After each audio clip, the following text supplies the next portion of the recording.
RMC, La l'amour et vous, Brigitte Lahaye. Et on attrape notre fil d'Ariane. Il semblerait, Robert Neuberger, qu'il y ait des nouveaux en ce qui concerne la fécondation in vitro. Eh bien oui, et plus généralement, en tout ce qui concerne la procréation médicalement assistée, c'est fou, la recherche avance à grands pas. Et là, les couples qui souffrent d'infertilité, vous savez, passent souvent par la stimulation ovarienne, après par les inséminations artificielles, et puis ils arrivent à la sacro-sainte fécondation in vitro. Alors, les taux de réussite, c'est 20% en moyenne de ces fécondations in vitro, et c'est pas du 100%. Sauf que maintenant, vous avez ce qui s'appelle la colle embryonnaire. La colle embryonnaire, une sorte de super glue qui va augmenter considérablement... Ah, c'est romantique. Hein.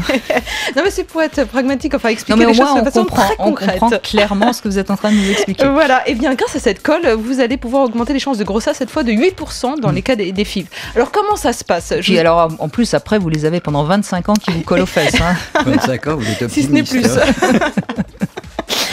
Donc cette colle, eh bien c'est du L-sélectine et de l'acide hyaluronique, et ça c'est une substance collante qui est d'ailleurs naturellement présente dans les trompes de Fallope et l'utérus, et c'est ça qui va aider l'embryon à se fixer davantage dans l'utérus, notamment au moment de la fameuse période de nidation où l'œuf s'incruste, se colle véritablement sur la paroi utérine. Et donc cette colle, eh bien, va renforcer cet effet et permettre à ce moment-là de tomber enceinte et peut-être même un jour d'accoucher et d'avoir un beau bébé. C'est ce qui est arrivé à Emma, une Anglaise qui depuis 15 ans avait essayé. Pourquoi on n'y a pas pensé plus tôt à ça?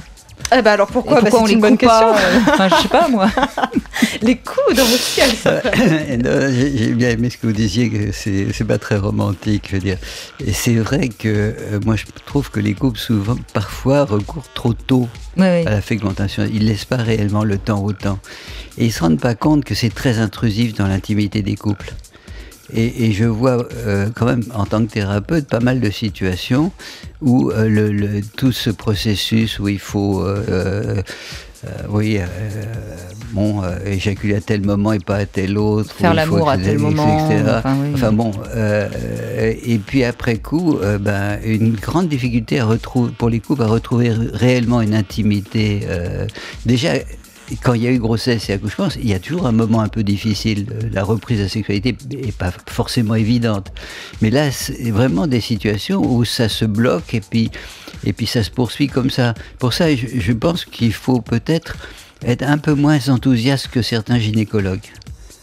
Vous avez quand même à peu près 60% des couples qui se disent infertiles, et eux, ils pensent que l'infertilité, au bout d'un an, s'ils n'ont pas d'enfant, eh bien, il faut aller consulter pour se faire aider. C'est pour ça qu'un couple sur 10 prend des traitements contre l'infertilité, alors que parfois, on le sait, et plusieurs gynécologues ici l'ont rappelé, ne peut-être pas s'alarmer en dessous de 2 ans d'essai. Mais en plus, le problème qui se pose souvent, c'est que maintenant, on décide d'avoir un enfant au bout de quelques années de vie commune.